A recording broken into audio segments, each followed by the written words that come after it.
بسم اللہ الرحمن الرحیم نحمدہ ونصلی علی رسول الکریم۔ شکریہ جناب چیئرمین۔ ہمارے ملک کے 3 بڑے ستون ہیں: مقننہ، عدلیہ اور منتظم۔ مقننہ قانون سازی کرتی ہے، عدلیہ ان قوانین کی روشنی میں فیصلے صادر کرتی ہے، اور منتظمہ کا کام ہے کہ ان فیصلوں پہ عمل درآمد کرے۔ اب ہم اپنے ملک میں دیکھ رہے ہیں کہ کبھی اس دستور کو، اس نظم کو اس طرح سے نہیں دیکھا گیا۔ ہم حیران ہیں کہ جو لوگ 1 کروڑ نوجوانوں کو ملازمتیں دینے کے لیے، 50 لاکھ لوگوں کو گھر بنا کے چابیاں ان کے حوالے کرنے کے لیے، اور بیرونی دنیا سے روزگار کمانے کے لیے پاکستان کو ایسا دلچسپ اور وہ بنانا کہ باہر سے لوگ آ کے یہاں وہ کریں۔ اب مجھے نہیں معلوم کہ عدلیہ نے ایسا فیصلہ کیوں صادر فرمایا۔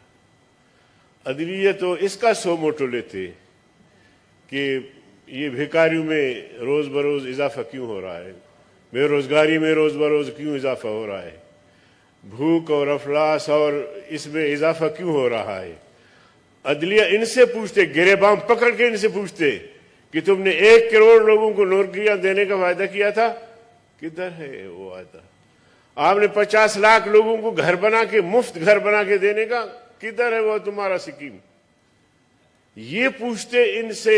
بھکاری کیوں؟ اللہ جانتا ہے، آج میں جب ایئرپورٹ میں داخل ہو رہا تھا تو ایئرپورٹ کے گیٹ پہ جب وہاں انٹر ہوتے ہیں، وہاں ایک بچی کھڑی تھی، 4 سال یا 5 سال۔ نہیں کر سکے، جو پرانے بھرتی ہوئے تھے ہمارے دور میں وہ نکالے گئے۔ اور پھر میں نہیں سمجھتا کہ ہمارے ملک میں کون سا کردار پسند ہے۔ ایک شخصیت نے، جس نے اسلامی دنیا کو یہاں بلایا، پاکستان کا نام بلند کیا، جس نے جوہری اسلحے کی بنیاد رکھی، وہ پھانسی پہ لٹک گیا۔ عدلیہ نے بڑا انصاف دیا اس کو۔ ایک شخصیت نے اس ملک میں موٹر وے کے جال بچھائے، سی پیک کا کام شروع ہو گیا، ترقیاتی کام شروع ہو رہے تھے، وہ پتہ نہیں اس کو کہاں پہنچا دیا گیا۔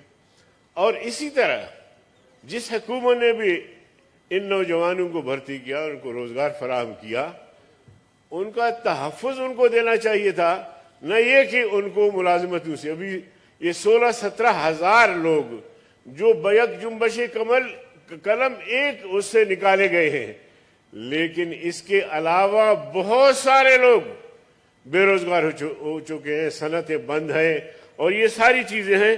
تو میں نہیں سمجھتا کہ یہاں کس کردار کو پسند کیا جاتا ہے، کرپشن کو، آٹا چور، چینی چور، اور جناب والا پتہ نہیں یہ 3 سالہ مدت میں جو انہوں نے پہلے 100 دن مانگا، پھر 300 دن 3 مہینے مانگے، اور اس کے بعد جناب والا 3 سال ہو گئے ہیں، 4تھا سال جاری ہے۔ کوئی تو ایک میگا پروجیکٹ دکھائیں، کوئی کام دکھائیں، کوئی کارکردگی دکھائیں۔ آپ جب بھی اٹھتے ہیں تو رونا شروع کر دیتے ہیں، جی پچھلی حکومتوں نے یہ کیا، ملک کو دیوالیہ بنا دیا۔ بابا انہوں نے جو بھی کیا وہ تو گئے نا، اب آپ کی باری ہے، آپ کر کے دکھائیں نا۔ تو اس ملک کو تم نے دیوالیہ بنا دیا معاشی طور پہ، اور لوگوں کو بھیک مانگنے پر مجبور کر دیا۔ آپ کے علاقوں میں، ہمارے علاقوں میں، ریگستانوں میں، سنگلاخ پہاڑوں میں، دروں میں جو لوگ رہتے ہیں ان کا پرسان حال ہے۔ تو میں سمجھتا ہوں کہ عدلیہ کو اس بات کا نوٹس لینا چاہیے کہ جناب عمران خان صاحب، آپ کے دور میں بھکاریوں میں کیوں اضافہ ہوا، چوری اور ڈاکو میں کیوں اضافہ ہوا، قتل غارت گری میں کیوں اضافہ ہوا، فحاشی اور یعنی بے حیائی میں کیوں اضافہ ہوا، اور ایک لاہور کا کیس لے کے آپ بیٹھ گئے۔ سینکڑوں اس طرح کے کیسز ہو رہے ہیں آپ کے ملک میں، معصوم بچیوں کے ساتھ زیادتیاں ہو رہی ہے۔ کہاں ہیں وہ مجرم جن کو شاہراہ دستور پہ لٹکایا جاتا؟ تو یہ بہت بڑی ناانصافی ہے جناب چیئرمین۔ میں تو ان ملازمین کے حق میں ہوں، جب بے احتجاج کریں گے ساتھ دیں گے، اور اس کے ساتھ ساتھ میں درخواست کروں گا کہ یہ جو فیصلہ ہوا ہے، کورٹ نے فیصلہ کیا ہے، کورٹ اس پر نظر ثانی کرے، حکومت اس پر نظر ثانی کروائے، اور یہ بہت ضروری ہے۔ اب ظاہر ہے کہ 16,000 کے پیچھے لاکھوں افراد ہوں گے، سب کے چلے جل کے، تو میں آپ کا شکریہ ادا کرتا ہوں۔ Thank you sir. ہدایت خان صاحب، پہلے